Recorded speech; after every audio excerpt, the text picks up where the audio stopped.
जय जगन्नाथ सांग मैंने आप मो यूट्यूब चैनल को स्वागत करछि। एटी देखंतु सानो पुअर सांग घर को आज जाइथिलु तार पिठा खुआ को ता सेठी जिबा पई बोली मु एटी सब बनौछि पिठापଣା।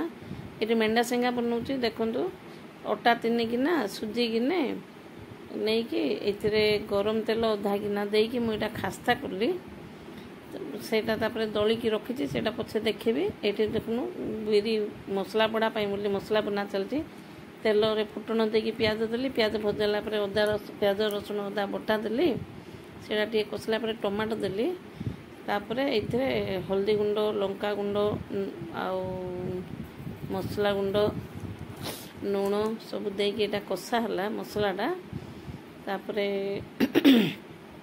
एटा कषा चलछि देखंतु एथिरे टिके एबे चिकेन मसला टिके देली गोटे अधा चमचा खंडे चिकेन मसला दियाला देला पर टिके भलो करी कषिबा। आगु मु एथिरे हल्दी गुंड लंका गुंड आ घरर मसला गुंड आ नून देई देथिले एबे टिके चिकेन मसला दियाला कषा सेटा कषा हला एबे कस्तूरी मेथी टिके दियाला देकी आ टिके भलो करी कषिबा।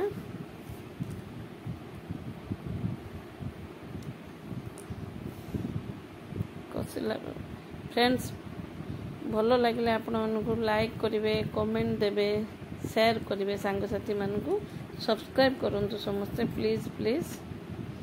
ये देखो मोर मसला कषा होगा ए सीधा चना टिके टाण थिला आउ पूरा माने फाटी नथिला चना बिली नथिला टिके टाण टाण थिला एटा सिझे के चना दियाला तापर आलू सिझे के रखतिली चकटी की देली एबे स्वाद अनुसार नून पुनी दिया होची मसला को धरिकी से टमाटो को धरिकी दिया होता यहाँ भल कर कषा हम माने मिसई के भाजीदवा हो कषा होगा आलू चना मसला कषा होगा बड़ा बोलिकी मसला रेडी होगा यहाँ एपटे देखो बड़ा बोली बिरी और चाउल दी गिना बिरी रे अधा गिना चाउल देकी बाटिकी भिजेकी तो बाटिकी रखाई एबे नून दियाला भृषंग पत्र दियाला यहाँ कंचा लंका नथिला बोली शुखला लंका टिके दियाला अदा टिके मु कुरिकी रखिली आ प्याज चुन चुन कर काटिकी रखिली यही सब देकी आकु भल कर मिसेबा एबे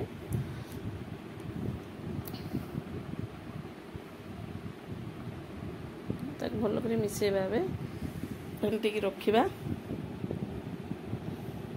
तापर एबे आसिला से अटा जो दली थी एतिकी टाण करके चकटिकी मु 15 मिनट रखिली तापर एबे छोट छोट गुला करी आकु एबे मु तार डिजाइन बनौचे एटा आकु कहते मेंढा सिंगा मेंढार सिंह डिजाइन एटा टिके हुए हाथ रे एमती माने छोट छोट गुला धरिकी लंबा करिवे से गुलाटा को तापर हाथ रे एमती चिपी चिपी चिपी चिपी ताकू ए डिजाइनटा आनिया पड़िबो नहले ताकू पुणी एटा सब छणा हबो टिके माने मीडियम आंचरे छाणीबे हाई फ्लेम रे छाणीबेनी सेटा जल्दी रोस्ट हो जो कि भीतरटा कंचा होगी रही मीडियम रे कले भल छणा हुए आ बहुत माने कुडुम कुडुम होगी बहुत बढ़िया होता सब छणा चली जी गढ़ी सब छणा हम एपटे से बोलिकी चीनी पाएठू टिके कम हम चीनी 200-250 ग्राम 200 ग्राम खंडे चीनी इटा पाग कराब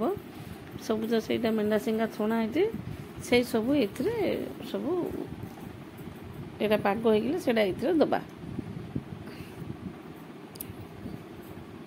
आपको एवं भल कर घाटी पाग पाग है पर्यटन देखा यहाँ मसला गुड़ा गोटे आग छाणिकी दिहला ये खाइबे बोलिकी खाऊँ खाई केमती है कौन कहते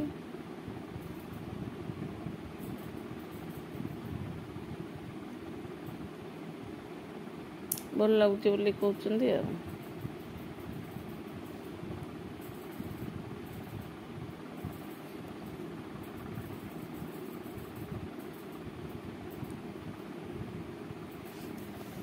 फास्ट गोटे छाणिकी दिहला देखापी बोली केमती कौन होती बढ़िया होती से कहते।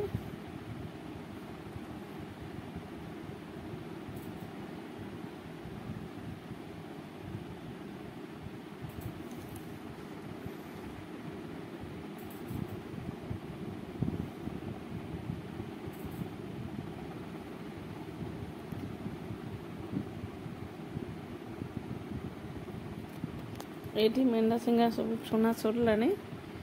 ମସଲା ଗୁଡ଼ାକ ସେପଟେ ଗୁଳା କରି ରଖାଯାଇଛି। ଏପଟେ ଚିନି ପାଗ ହେଇ ଆସିଲାଣି।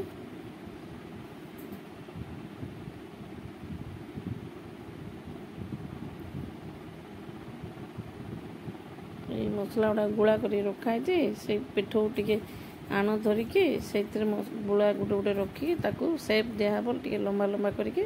ଏଗୁଡ଼ା ସବୁ ଛଣା ହେବ। ଏବେ ମସଲା ବଡ଼ା ଏଠି ଗୋଟେ ଦିଆହେଇଛି, ତାଙ୍କୁ ଗୋଟେ ଛାଣିକି ଦିଆହେଲା, ସେ ଖାଇଲେ।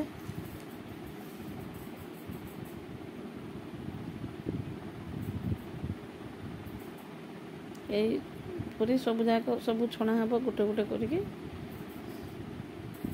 ବଡ଼ ବୋଉ ଏଇଟା ଛାଣୁଛି।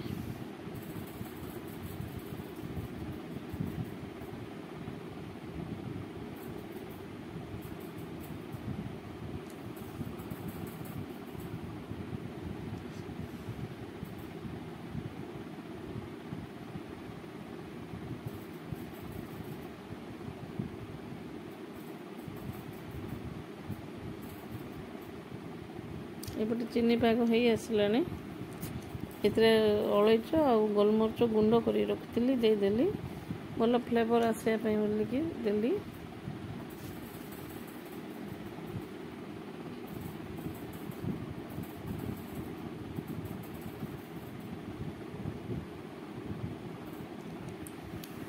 ଏବେ ଏଥିରେ ସବୁ ସେ ମେଣ୍ଡା ଛାଣିବା ମେଣ୍ଡା ସିଙ୍ଗା ଯାକ ସବୁ ଦେଇଦେବା। ପାଗ ହେଇଯିବ ସବୁ। ଏମିତି ବନେଇବେ ଫ୍ରେଣ୍ଡସ୍, ବହୁତ ବଢ଼ିଆ ହେଇଥିଲା।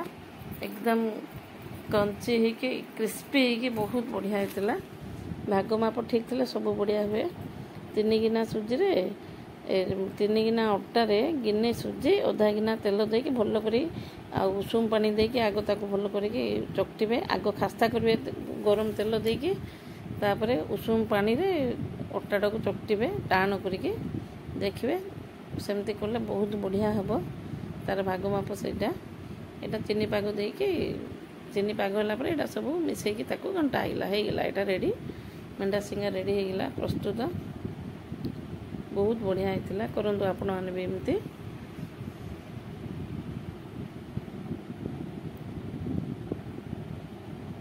ଏଇଟା ବଡ଼ା ବି ରେଡ଼ି ହେଇଗଲା। ତାଙ୍କ ଘରକୁ ନିଆହେଲା। ଏଥର ତ ମୁଁ ଦେଖେଇଛି, ତାଙ୍କ ଘରକୁ ବହୁତଟେ ନେଇକି ଯାଇଥିଲି। ସେଠି ତାଙ୍କର ପୁଅ ବୋହୂ ଏଇଟା ତାଙ୍କୁ ବସେଇଛନ୍ତି। ବେବି ସାୱାର ତାଙ୍କର ହେଉଛି। ଇଂଲିଶରେ ବେବି ସାୱାର, ଓଡ଼ିଆରେ ଆମର ପିଠା ଖୁଆ, ହିନ୍ଦୀରେ ଗୋଦ ଭରାଇ, ଯିଏ ଯାହା କହିଲା। ଆଗ ତାଙ୍କୁ ତାର ଇଏରେ ପଣତରେ ମୁଁ କଦଳୀ, ଏପୁଲ, ଚୁଡ଼ି, ସିନ୍ଦୁର, ଅଳିତା, ଟିକିଲି ସବୁ ନେଇଥିଲି। ସେ ସବୁ ଦେଲି, ଫ୍ରୁଟ୍ସ ଦେଲି ତାର ପଣତ କାନରେ। ତାପରେ ନେଇଥିବା ବାହାରୁ ନେଇଥିଲି ଗୁଲାବଜାମୁନ କିଣିକି, ଆଉ ଘରୁ ଯେଉଁ ମେଣ୍ଡା ସିଙ୍ଗା ରାଗ ଲୁଣି ବରା ନେଇଥିଲି ମସଲା ବଡ଼ା, ସେଇଟା 2 ଜଣ ଯାକ ତାଙ୍କୁ ଖୋଇଲି। ଇଏ ହେଉଛି ମୋ ସାନ ପୁଅର ସାଙ୍ଗ, ସେ ନର୍ସରୀରୁ ସାଙ୍ଗ ତା ସାଙ୍ଗେ। ତାଙ୍କେ ବି ପାଢ଼ିର, ତା ନା ସିଦ୍ଧାର୍ଥ ପାଢ଼ି।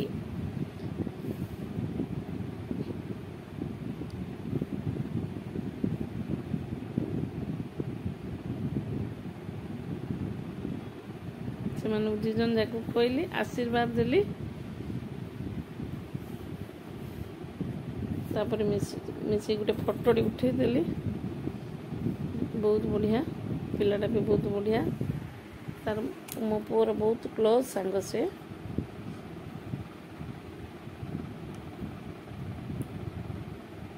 ଏଇଠିକି ଆସିଲୁ, ତାଙ୍କର ଯେଉଁଠି ଏବେ ଖାନା ପିନା ଚାଲିଛି ରୋଷେଇ, ପଳେଇ ଆସିଲେ। ଏଠି ପୁରୀ ଆଉ ଚିପ୍ସ ଛଣା ଚାଲିଛି।